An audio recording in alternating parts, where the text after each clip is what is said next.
Olá, meus queridos, sejam muito bem-vindos para mais um estudo aqui no nosso canal, continuando a série Comentário do Novo Testamento. Nós chegamos aqui no capítulo 8 do Evangelho de Jesus, segundo escreveu Mateus, a conclusão do Sermão do Monte. Agora no capítulo 8, ele vai tratar sobre algumas curas. Por exemplo, a cura de um leproso, a cura do servo de um centurião, a cura da sogra de Pedro e muitas outras curas. Nós iremos estar tratando do capítulo 8 de Mateus, dos versículos 1 até o 17. Então Deus falará com você através da sua santa palavra. Dos versículos 1 ao 4, Jesus, ele descendo do monte, grandes multidões o seguiam, e eis que um leproso, tendo se aproximado, adorou, dizendo: Senhor, se quiseres, podes purificar-me. E Jesus, estendendo a mão, tocou-lhe, dizendo: quero, fica limpo. Imediatamente ele ficou limpo da sua lepra. Disse-lhe então Jesus: olha, não digas a ninguém, mas vai, mostra-te ao sacerdote e faze a oferta que Moisés ordenou, para servir de testemunho ao povo. Jesus Cristo, ele pregou o sermão que abrange os capítulos 5 ao capítulo 7, chamado de o Sermão do Monte. E aí, quando ele desce desse monte, multidões o seguiam, multidões o acompanhavam. E um leproso, vendo ele de longe, se ajoelhou, adorou a Cristo e disse: Senhor, se tu quiseres, bem pode curar-me ou purificar-me. O leproso, naqueles tempos, ele ficava confinado. É daí onde a primeira vez entra no cenário a quarentena. Ele ficava isolado. O leproso, quando era constatado que ele estava passível dessa doença, ele ia ser examinado. O sacerdote naquele tempo atuava como uma espécie de médico. Então o sacerdote examinava ele. Se de fato ele tivesse leproso, depois daquela quarentena, primeiro ele ficava isolado 7 dias, depois mais 7, ver se essa lepra saía. E sendo constatado que ele estava leproso, então ele era excluído, ele era afastado da sociedade, uma vez que essa doença era contagiosa, era pegajosa. Então ele ficava excluído, ele não podia aproximar-se de ninguém. Se porventura ele tivesse que entrar na cidade, ele tinha que gritar bem alto 3 vezes: imundo, imundo. E aí todo mundo fechava suas portas, e ele ainda tinha um sino que ao ele caminhar, esse sino retinia, para todo mundo se esconder, que não podia aproximar-se. Então é uma situação por demais triste, constrangedora até, né? E só Deus podia purificar alguém de lepra. Todos os rabis, todos os profetas, os mestres de Israel entendiam isso. Só Deus podia curar alguém de uma lepra. Então, quando esse leproso se prostra aos pés de Jesus, e aqui eu quero abrir um leque também, que lepra naqueles tempos não era referente só ao que nós conhecemos como lepra ou hanseníase nos dias de hoje. Lepra era qualquer doença que viesse fazer alguma alteração na pele de uma pessoa, era constatado como lepra, né? Não havendo só o caso da pele embranquecer e assim por diante.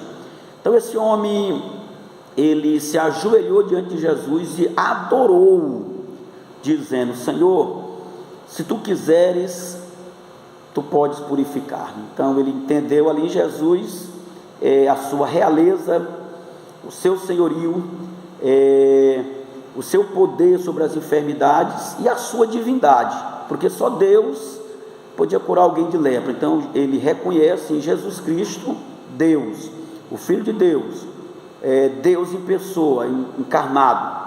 Então, quando ele se prostra diante de Jesus, Jesus compadecido, Jesus disse: quero, seja limpo da tua lepra. E interessante que ele ficou de longe em humilhação, mas Jesus aproximou-se dele e tocou.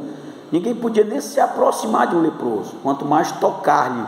Mas Jesus se aproximou dele, tocou, e sentindo uma profunda compaixão dele, disse: ser limpo da tua lepra. E disse: olha, não digas a ninguém, mas vai, mostra-te ao sacerdote e apresenta a tua oferta pela tua cura, pela tua expiação, né? Porque só o sacerdote lá podia dar, no caso, o diagnóstico, ou que estava leproso ou que estava curado da lepra. Por isso Jesus disse que ele deveria ir apresentar ao sacerdote.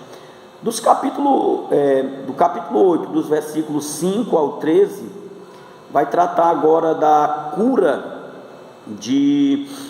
do servo de um centurião.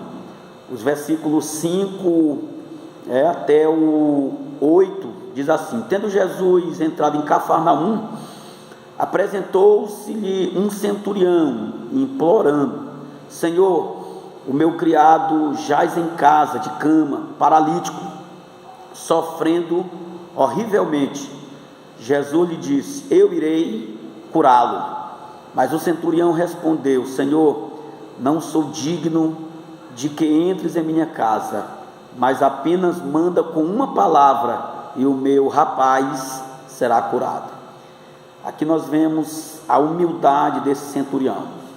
Um centurião era alguém de alta patente. Esse homem aqui era um oficial romano. Esse homem aqui era um capitão de Roma, né, do imperador romano.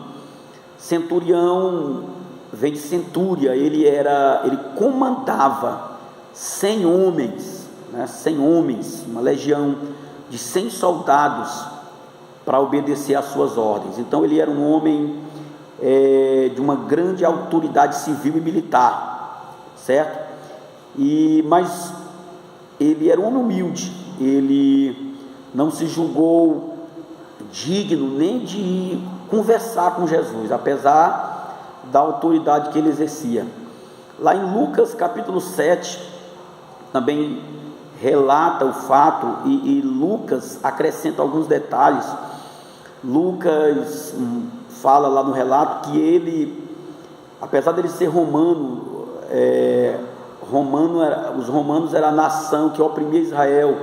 Israel estava subordinado a Roma, mas apesar disso, ele amava a nação de Israel, ele amava o povo judeu. Ele construiu para os judeus vizinhos lá uma sinagoga. A sinagoga era lá um lugar de oração, de estudo bíblico, servia também de escola pública, e esse centurião construiu essa sinagoga lá para os judeus lá da sua localidade, certo? Então ele manda esses anciãos ir falar com Jesus, porque ele mesmo não se julgou digno de falar com Jesus.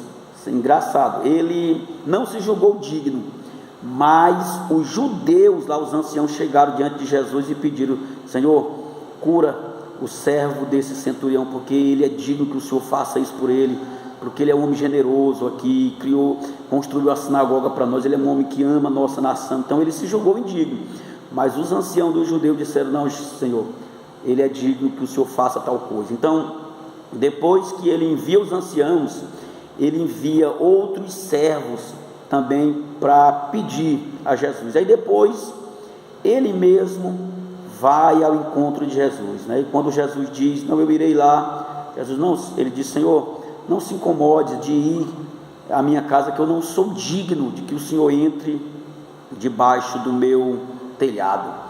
E quando ele diz isso aí, que não se sente digno de Jesus ir lá, Não era porque a sua casa fosse desarrumada ou feia, nada disso. Um homem, na posição que esse homem exercia, sua casa era no mínimo um palácio, era um homem rico, mas na sua condição espiritual ele entende-se indigno de Jesus ir lá na sua casa. E quando o homem se sente indigno diante de Deus, aí é que Deus o torna digno, porque quando o homem se exalta, ele é humilhado, mas quando o homem se humilha, ele é exaltado pelo Senhor.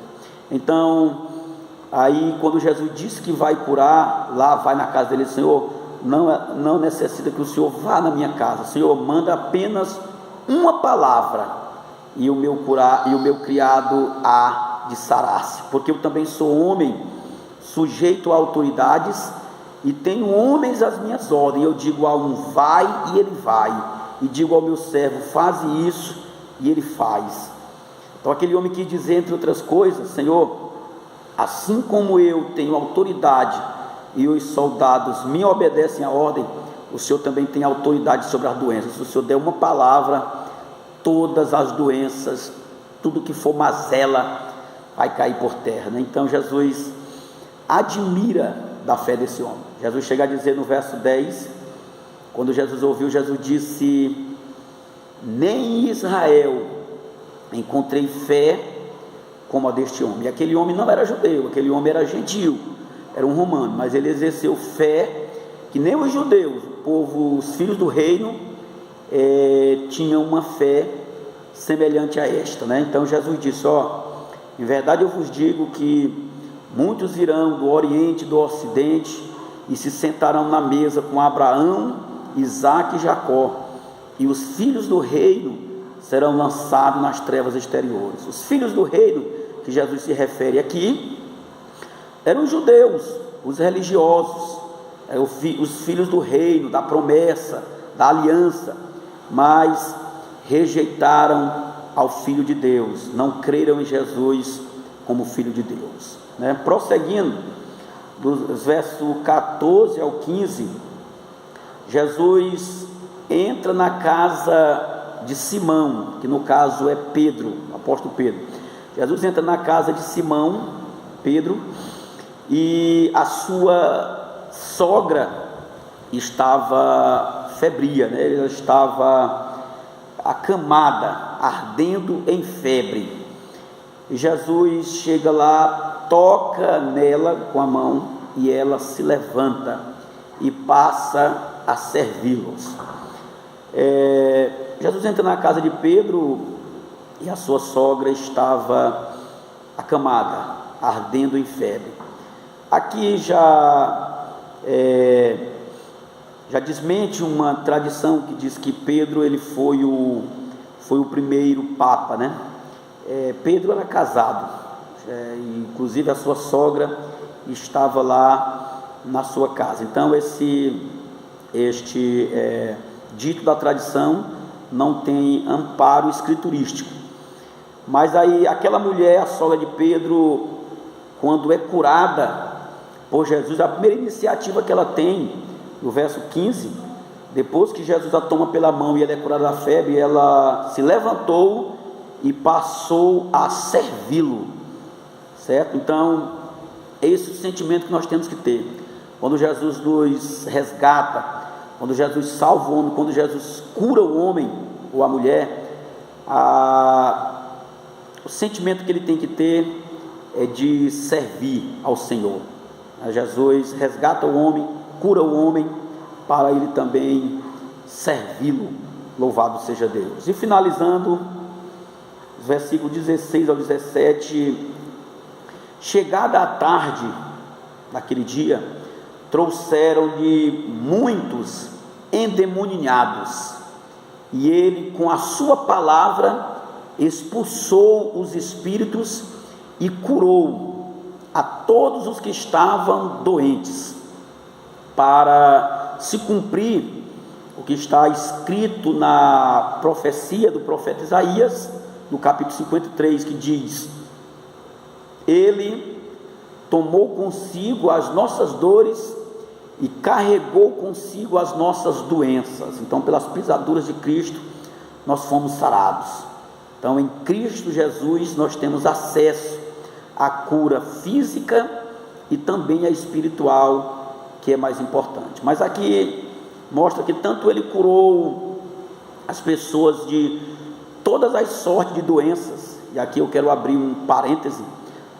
Você que me ouve, meu querido, se você está enfrentando alguma enfermidade, seja ela de ordem física, espiritual, psíquica, ou alguma patologia, ou doença psicossomática, síndrome do pânico, depressão, opressão, ou mesmo possessão, Jesus Cristo tem poder de te libertar, Jesus Cristo tem poder de te curar. Se a medicina, ela não tiver solução, Jesus vai além da medicina. O centurião, que estava com o filho aqui, com o servo doente, ele entendeu a limitação da medicina, porque um homem rico como era, ele recorreu em recursos médicos, mas ninguém podia fazer nada. Mas ele foi a Jesus e Jesus resolveu o seu problema. Então eu quero dizer para você, se você recebeu um diagnóstico negativo, se você recebeu alguma palavra de que para você a sua situação não tem cura, não tem jeito, Jesus tem a solução. Então Jesus curou ali todos os enfermos, expulsou os espíritos malignos de todas as pessoas ali atormentadas.